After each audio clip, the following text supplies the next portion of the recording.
Welcome to the Ontario Mortgage and Real Estate Insights podcast, your go-to source for the latest developments, trends, and regulatory changes in the industry. I'm your host, Steve Hamlin, here to provide you with insights sourced from reputable news outlets to help you stay informed and make well-informed decisions. This podcast is brought to you by Real Approved Inc., a trusted mortgage brokerage dedicated to helping Canadians achieve their home ownership dreams. Visit realapproved.ca to learn more about how our experienced team can assist you with your mortgage needs. Let's dive into today's episode. Today, we're diving into some recent economic news. Canada's real gross domestic product, or GDP, edged down 0.1% in May, marking the second straight month of decline. This isn't entirely unexpected, as economists had predicted a slight downturn. Yes, Steve. And it's interesting to note that 12 out of 20 industries saw declines, while 7 managed to grow. The goods-producing industries contracted, but services were largely stable. It's a mixed bag of results. Exactly, Janine. Retail trade was hit the hardest with a 1.2% drop. Mining, quarrying, and oil and gas extraction also saw notable declines. But there was a silver lining with manufacturing output rising 0.7%, mainly due to inventory accumulation. However, Oxford Economics cautions that this may be just a temporary bounce. And despite these challenges, some sectors like real estate and rental leasing, and transportation and warehousing showed modest gains. Real estate grew by 0.3%, which is certainly a positive sign for our industry. Absolutely. It's worth noting that economists are seeing broad softness in Canada's economy. But as BMO's Douglas Porter points out, the Canadian economy has handled the period of trade uncertainty better than expected. That's a relief, Steve.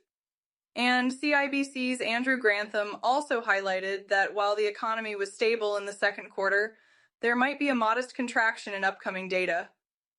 It's something we'll have to keep an eye on. Looking ahead to June, Statistics Canada's flash estimate suggests a modest 0.1% GDP gain.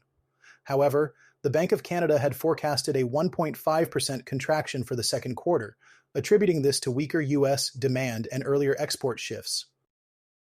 Right. And it's important to understand that these estimates differ because they rely on different data sources. StatCan focuses on industry output, while the Bank of Canada looks at spending data. This discrepancy can lead to differing forecasts. That's correct, Janine. And as TD's Mark Erkelau notes, while the Bank of Canada has held its policy rate steady at 2.75%, there's potential for rate cuts later this year if excess supply continues and inflation remains contained. It's a delicate balance, Steve. As we move forward, the economic outlook remains uncertain, especially with ongoing trade negotiations between Canada and the United States. We'll just have to stay tuned for developments. Now let's shift gears and dive into a topic that can often catch borrowers off guard: mortgage penalties. These penalties can be quite the surprise for many, but for brokers who understand them well, they present an opportunity to save clients significant amounts of money. Janine, what are your thoughts on this? Steve, it's crucial for us as brokers to not only prepare our clients for potential fees, but also to use our knowledge strategically. Matt Imhoff, the founder of Prepayment Penalty Mentor, recently emphasized this in a Mortgage Professionals Canada webinar. He explained how understanding prepayment penalties can be a strategic edge for brokers. It's not just about the penalties themselves, but about the timing and how they evolve over time. Exactly, Janine. Matt Imhoff highlighted that penalties on a fixed mortgage are usually the greater of 3 months' interest, or the interest rate differential. This differential reflects the amount the lender claims to lose in interest if the borrower ends their term early. Interestingly, how this is calculated can vary significantly.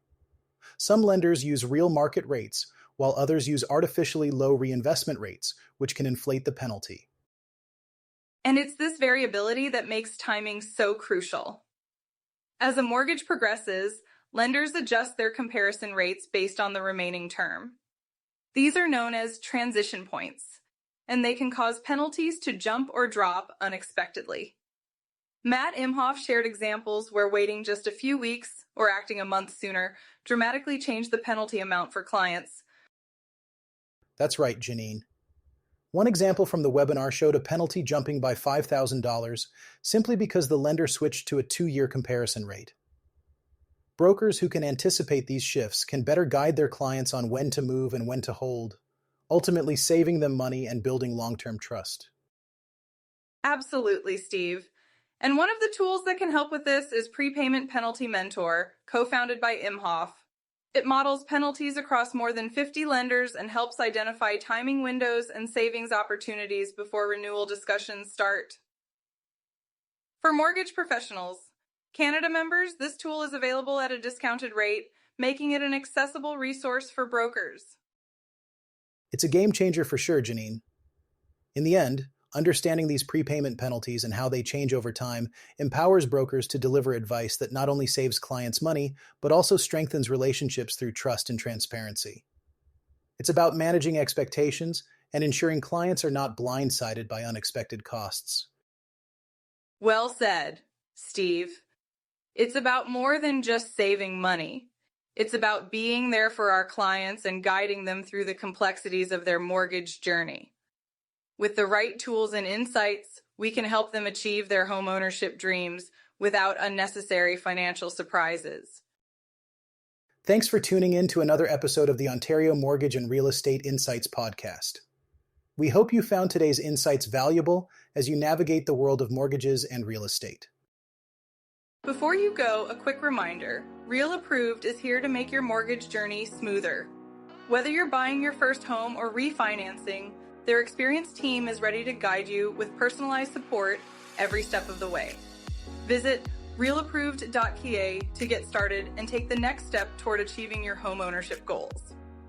Catch you next time and stay informed with the latest industry insights.